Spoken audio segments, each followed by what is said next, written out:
দেশের লোকসভা নির্বাচন শিওরে এসেছে।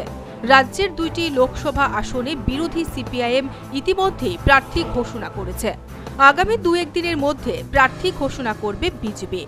আসন্ন লোকসভা নির্বাচনকে কেন্দ্র করে বুধবার শাসক দল বিজেপি প্রাক নির্বাচনী সাংগঠনিক বৈঠক করে। এই বৈঠকে উপস্থিত ছিলেন বিজেপির কেন্দ্রীয় নেতা রাম মাধব, ছিলেন রাজ্যের ৭টি মণ্ডলের প্রতিনিধিরা। নির্বাচনে দলের কি রণকৌশল হবে তা নিয়েই আলোচনা করেন রাম মাধব সহ রাজ্য নেতৃত্ব, অর্থাৎ নির্বাচনের রোডম্যাপ তৈরির প্রাথমিক কাজ শেষ করে নেতৃত্ব। বৈঠকে প্রদেশ বিজেপির রাজ্য সম্পাদিকা প্রতিমা ভৌমিক বলেন, লোকসভা নির্বাচনে রাজ্যের ২টি আসন নরেন্দ্র মোদীকে উপহার দেওয়া হবে। মূলত সভাটা হচ্ছে নির্বাচনকে সামনে রেখে, আপনারা জানেন আমাদের ফার্স্ট পেজে আমাদের নির্বাচন। তো গত বিধানসভা নির্বাচনের আগেও আমরা হল সভা করে সেটা সাংগঠনিকভাবে আমরা নেমেছি।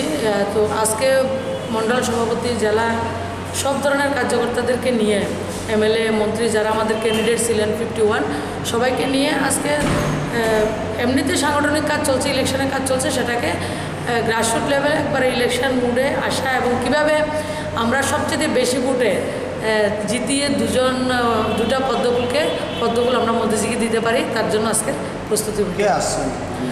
আমাদের উত্তর পূর্বাঞ্চলের যিনি অবজারভার রয়েছেন, অল ইন্ডিয়ার সাধারণ সম্পাদক আদরণীয় রাম মাধবজি, আপনারা জানেন গতকালকে একদিনে উনি নর্থ ইস্টে ছক্কা মেরেছেন।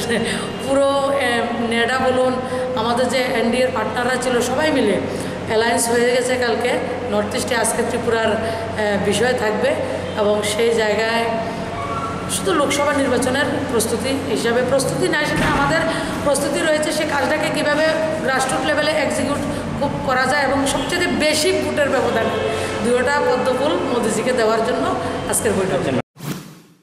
প্রতিমা ভৌমিক তার দেওয়া বক্তব্যের মধ্যে বুঝিয়ে দেন, লোকসভার 2টি আসন দখল থাকবে বিজেপির ঝুলিতে। যদিও 2টি আসনে বিজেপি একা প্রার্থী দেবে নাকি পূর্ব আসন শরিক আইপিএফটিকে ছেড়ে দেবে তা নিয়ে এখনো চিত্র পরিষ্কার হয়নি। স্বাভাবিকভাবেই কাটেনি জটিলতাও। Bureau report, news vanguard.